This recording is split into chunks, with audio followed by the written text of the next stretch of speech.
Morning, everyone. That felt a bit like a long walk. So then, let's continue with the cheer. I'm Anne McCormack, as Chris said, CEO of McCormack. And if everyone has brought their Scottish ears, this just might work.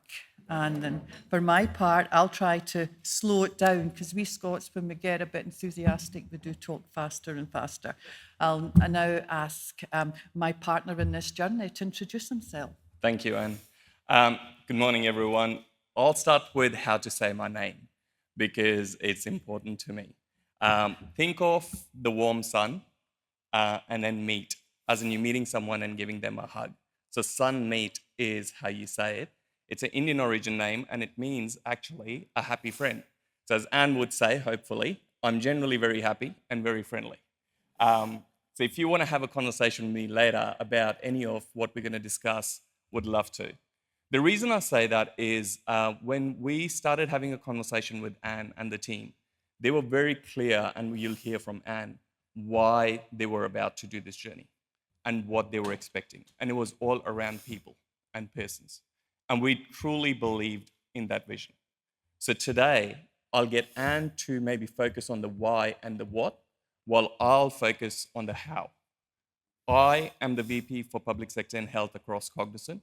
So we're a tech engineering-based organization. We're a large global organization, but we tend to think of ourselves as big, small. But for us, the role that we're playing in this partnership is the practical, the innovation, the tough conversations, and how do we make that bold vision to life. So I'll pass on to Anne to talk us through how we actually got here. Thanks, Sanmeet. So we spent this morning hearing from Chris Bain around the structural challenges and the system change, and that the providers will have to be the architect of the future state. We heard from Chris Yates that there is no overarching vision.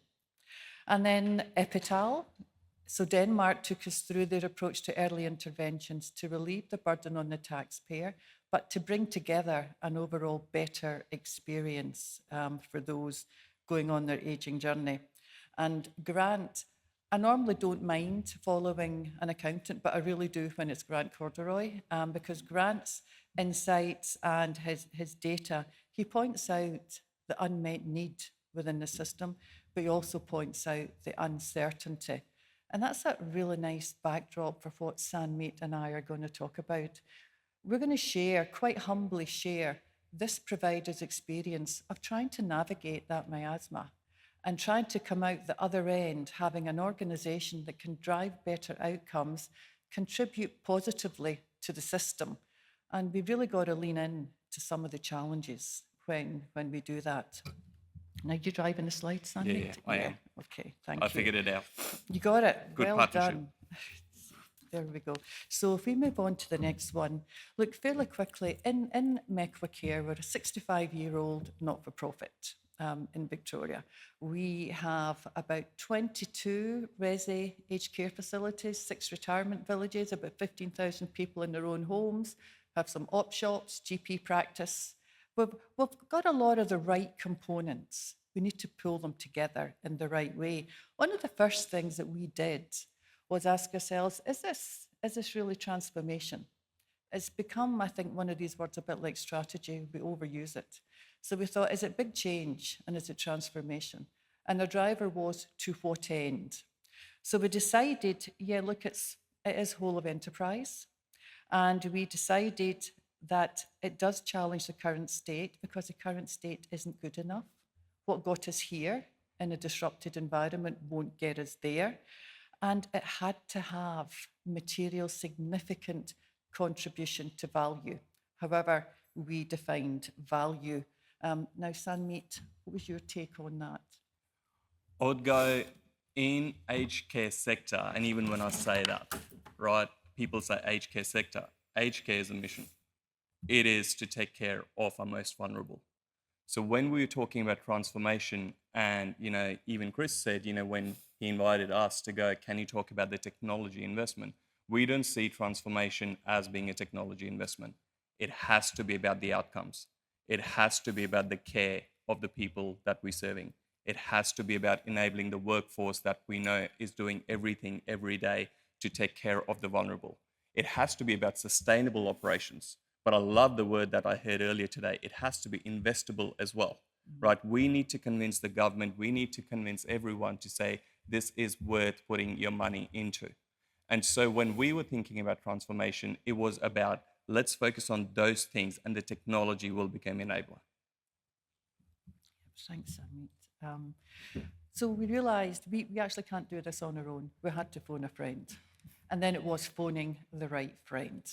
When we were clear in the scale and we were clear we wanted to be made different, you really do sign up to a relentless journey. And you do have to hold up a mirror and have a look at your own organisation.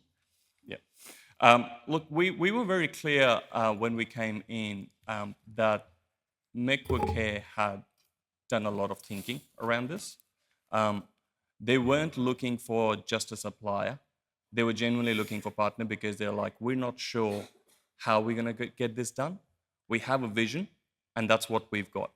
And we know that that vision will impact every part of our business. So for all the leaders sitting out there, I would get you to think about it when you actually, doesn't matter whether you're small or big, and when you're making a decision, something like this, you have to realize that this is not about putting a technology in your current world to solve your current problems. This will be genuinely changing the ways of working, the operating model, the way you actually interact with all of your colleagues and your clients today. And that was exciting for us as a partner because we had someone who believed in that vision and we believe in that vision. And so from the outset, this partnership started off with that combined vision. Perfect. Thanks, Amit. So one of the early things that we did was we actually gathered the experience of our board, our executive team, and thank you to some of my peers who are in the room today who actually shared their experiences of transformation. And what we found was most of us had been involved in failed transformations than we had been involved in really successful ones. And there were certain characteristics.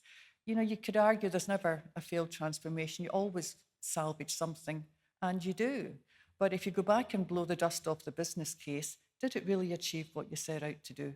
And are you transformed at the end of it? We also had to hold up a mirror and take a real hard look at where we started from. And then we prioritized the journey. One of the things we tended to do is we flocked too early to the solution. We moved too early to the technology without reminding ourselves who we do it for. So we created Margaret. Now, Margaret is one of our clients. It's a very typical journey. So we spoke about often it just came into our way of being. What does that do for Margaret? How does that help Margaret? And the extent to which it did help Margaret told us if we're going to continue with it or not. Yeah, no, I think you're right on. I'd love for you to have a conversation with the group about how you actually, you talk about, putting the mirror up before you actually get on the journey. What your journey was with the board and your executive team. Yeah. So look, it was fascinating with the board. At the very practical, pragmatic level, when I asked for a huge sum of money, the board knew they just needed to look at the capex and look at the cash flow to know that for several years there had not been significant spend in technology or digital. They're all really smart people, so they knew that it's really difficult to talk about care and care outcomes without technology. So intellectually, they got it. They connected to the need to invest. Where it got a little bit fuzzy was, so what will we be at the end of it? Great question. Not what we are today is probably where you start from. So there was a certain degree of trust had to be established. The board had to back the CEO and the CEO had to back the partnership. That's how we went. And every 4 weeks, the board looks at this. You've got to be present. Every 4 weeks, I talk to the board about progress and milestones and pivots. And Sanmeet will talk to that too. I guess when you hear that, and when you talk to the board, it's very courageous what McCormack is trying to do. Let's be honest here, right? Everyone's been in the industry for a long time to go, big sum of investment going in. And I think what the leadership's done well is to be aligned on the vision, right?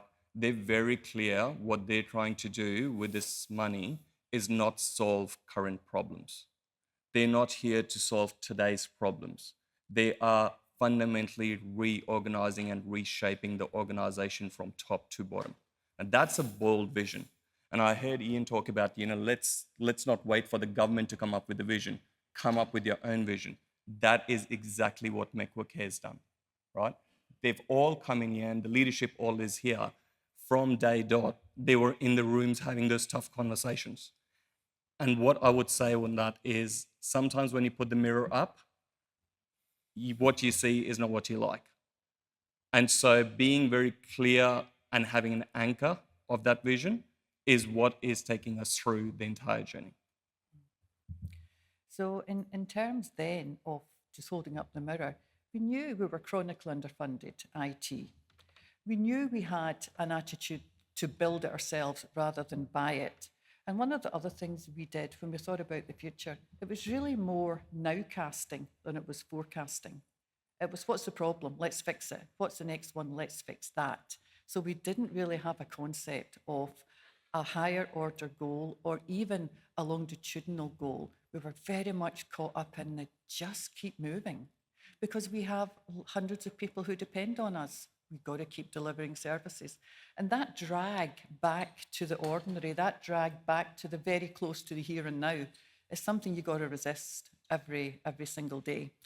We also had a culture that we had to nourish, which is why I said earlier on, we committed to the journey.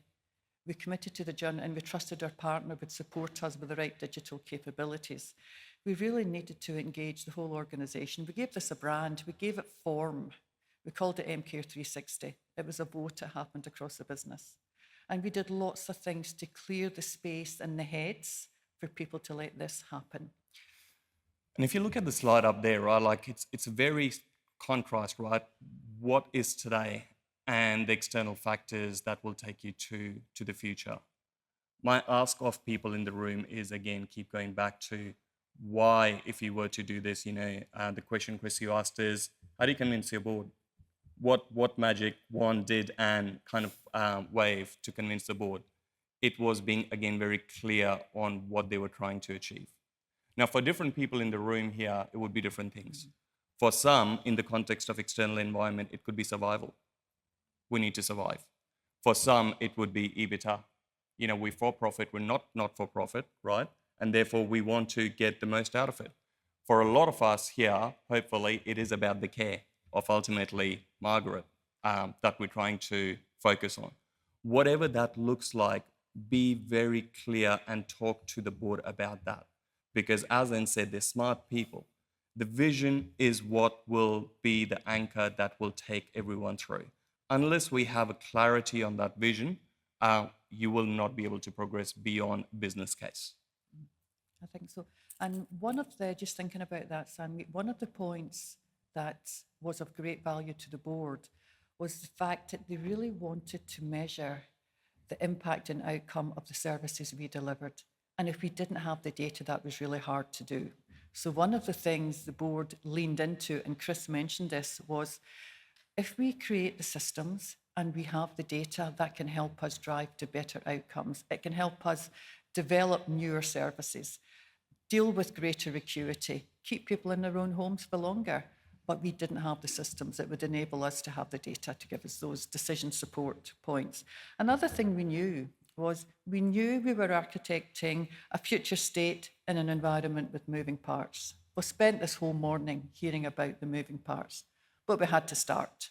And there is, I think it was Churchill said it, never waste a crisis. There is opportunity in chaos. So we knew that this was our backdrop as we actually started to pursue our new vision. So what was different? What was different about this partnership we had with Cognizant? We spent a lot of time getting really clear on our vision. We spent a lot of time holding up the mirror. Our base point, pretty low, but no different from lots of organisations. And that is not an accusation, it's a statement of fact. So we did the soul search and we decided, this was transformation. So brace yourself. We're here for at least 2 years, but not any more than 3. I've got a bit of a theory around that.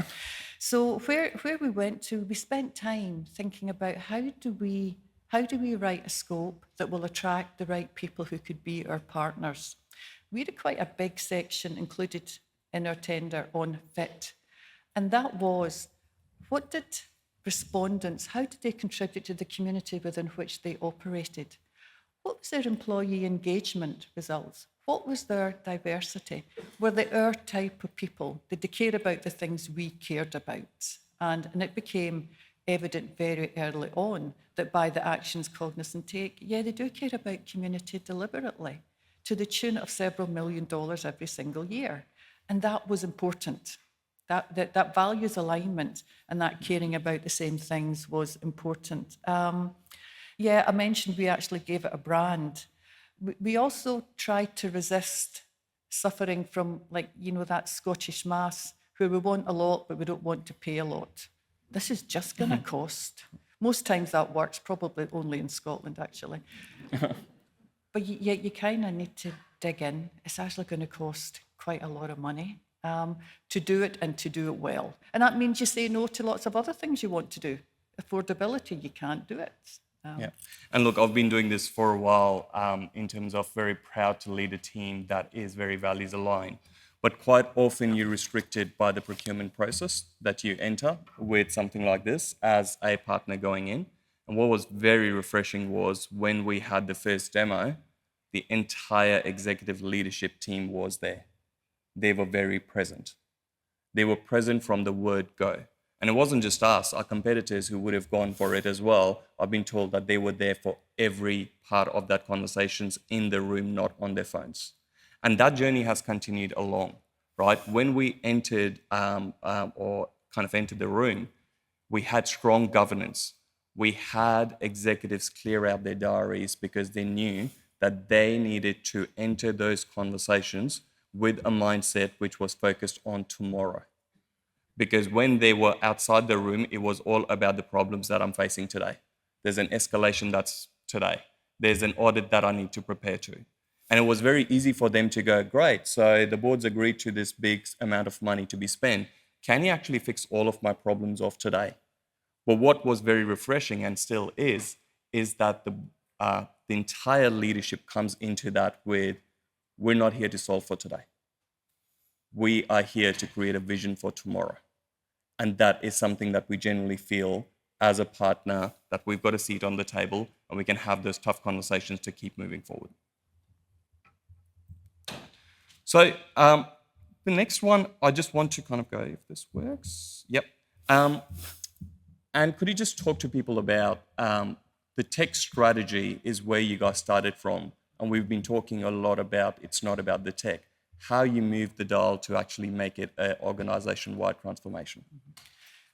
We started off, this was an IT project. And this was an IT project that looked at infrastructure, then it looked at systems, which was fine.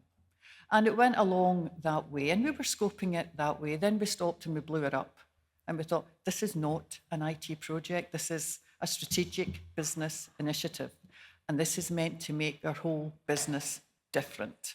The tech comes along. There's more technology out there than we can even imagine, and it changes every day. That's not the problem.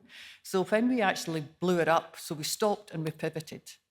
And then we actually started to work with Cognizant to say, well, we know it's not that anymore. This is where we've been. We know it's not that. So what can it be? Given that's our vision, and Margaret's our beneficiary, and our workforce is ready, we've cleared about 30% capacity in these roles, we're good to go. What actually is the art of the possible? So that willingness to pivot and to stop, sometimes it's really hard. When you've committed time and money, organizations do tend to carry on and tweak around the edges. You've got to be brave enough to say, you're going to throw it all out, all of it, and start again. And that's what we did a couple of times. So we've heard a lot about the why, essentially, and the what. And so now let's walk you through, how we've been going on about it. So the slide up there, nothing would be new to you, right? We started off by absolutely engaging all parts of the organization because as much as the executives had spent time thinking about the vision, the people on the ground, the Margarets of the world had not been consulted. There was a view of we know what they want, but we actually made time to actually go talk to them.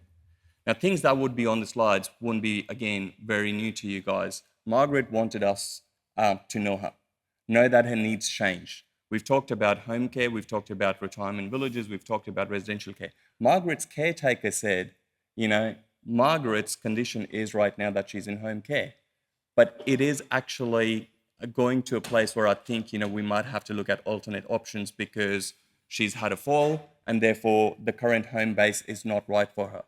Can someone talk to us about it?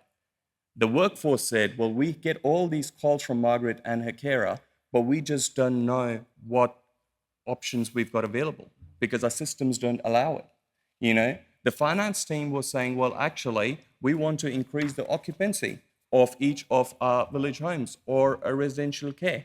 But how do we actually make decisions that are based on data?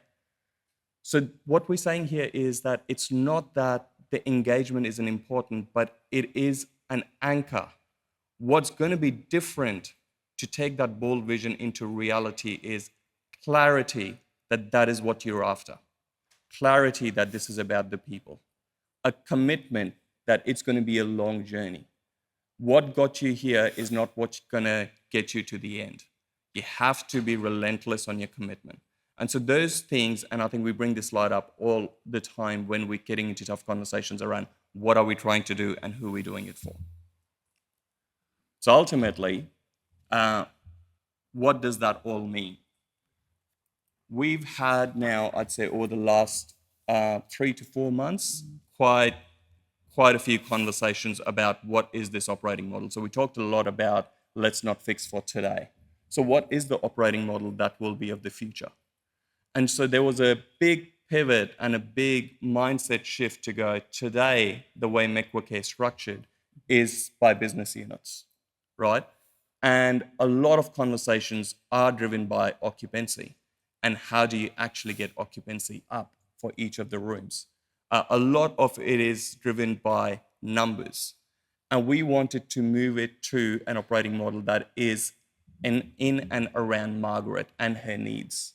So we are going in to design the entire organization around Margaret, the caretaker, the workforce, and then everything else comes around. It's a big shift if you think about an organization like McCormack. So again, whether you're big or small, be clear on your why you're embarking on a transformation. Because if you're not, it's not going to be about just the tech. You will solve something, but it may not be the answer that you're looking for. Mm-hmm. Anything you want to add on that? Only that as a result of doing this, so we will create our digital capabilities under business services, and you'll see in Sanmeet's next slide, we'll set out all the platforms that we're actually going to use. That is, in some respects, the easiest part of it. We will have a complete org redesign, so operating model redesign, org redesign, role redesign, new roles we've never had before, existing roles leaving the organization. There will be a human cost to pursuing this. My job as a CEO, I keep us connected to the highest order goal, and my job created a word. The pull back to the ordinary, the pull back to what's been tried and tested is huge every day. So we created a word, spectacular. Could have been anything. And we ask ourselves, is that spectacular? Is it, or is it good? Good's the enemy of great. How do we keep moving towards spectacular? And spectacular for who? Really clear on the beneficiary. The beneficiary is Margaret. And if we get that right, early interventions, better care outcomes, more clients, you got to hope that a lot of the EBITDA that Grant spends his time looking at and a lot of the revenue base and the net operating surplus will only exist to deliver more purpose. That's why we want to do what we're doing. But we do not underestimate the org redesign and the roles that will come and go as a result of doing this. So you see, the tech is the enabler. Everything else has got to evolve and change to let that happen. So what does that all mean? We started off with the vision. It was very clear. But as Anne said, the tendency for all of us is we've got a bold vision. We heard we needed to have a bold vision. We have a bold vision. Why don't we just go after the tech now? From there, we had to go into the capabilities that the tech needed to enable. And that's a very important point for everyone to consider, because once you've got the list of the capabilities, and you'll see it up on the screen, how you then go about looking at the technology. There's a lot of technology options. And we're proud that we're partnering with, Salesforce and Workday, Maker, 2Cloud9, MuleSoft. There are others as well. The point we're trying to make here is look at the capabilities first. The other thing is, how are you going to implement this? Back to the point of, if you solve for problems of today, you might get to a different answer.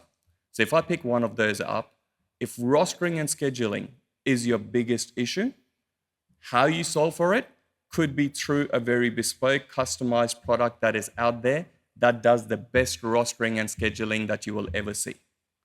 But if you then go and say, I just don't want rostering and scheduling, I have a workforce that moves between residential care, retirement villages, and actually sometimes they do home care. I also want to do an award interpretation because it is very complicated. How do you look at that as a holistic view to then come out with a technology set that is still clean and simple? That is the journey that we went through with McCormack. And so what we are now doing is, once we've got those architectural designs ready, we are moving from about, 40 plus systems that exist today to sub 10 systems that will exist in the future. The question now becomes, how do you roll this out? Again, a tough conversation to have, because there is no right or wrong. This is an entire org change. Do you go big bang? Because if you go big bang, you got to wait a couple of years and still live with the pain of today. Do you go business unit by business unit? You could do that, but if you want to go to a customer-centric model or a Margaret-centric model, how do you actually do that? Do you want to go by capability? All of those important discussions are what we're actually having right now.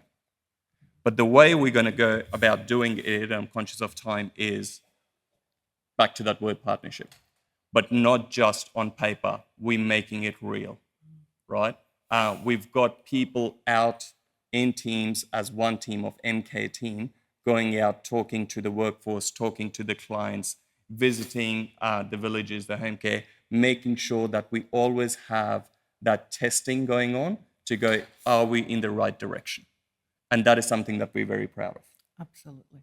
Can you move on to the last slide? There's one thing I would like to leave the room with. In our view, this is dynamics over mechanics. The mechanics being, everyone can write a scope, everyone understands a roadmap, everyone knows how to resource. That still won't get you a successful transformation. The dynamics are, how well have you engaged your leadership and all the wisdom and smarts that sit there? How brave are you? How connected do you stay to your board? And who are you doing this with? Because I think everyone will need to build a muscle around collaboration. We'll need to be able to be really good partners with each other, because we're all solving the same problems. We're all operating in the same backyard. So we're all going to try to think our way through this. So that's why I say it's really the dynamics over the mechanics. The mechanics will come, but my kind of one piece of learning in all of this would be that. Sanmeet. My closing would be around, look, call it transformation the way you want to define it, but be very clear about why. Have that as your anchor. Transformation is tough. It's tough, especially in this sector when we are looking after our most vulnerable. It is not about dollars. It is not about the money. It is not about the technology. It is about the human at the end of the day. And so the only thing that's going to get you through over the next 2 years, 3 years, whatever your journey looks like, is the constant investment of your own time, the mindset that you bring into this journey, and making sure that you acknowledge that this is a big organizational-wide cultural change that you're embarking on. So with that, we just leave you with those thoughts. If you want to have a conversation, we'd be around. Thank you. Thank you.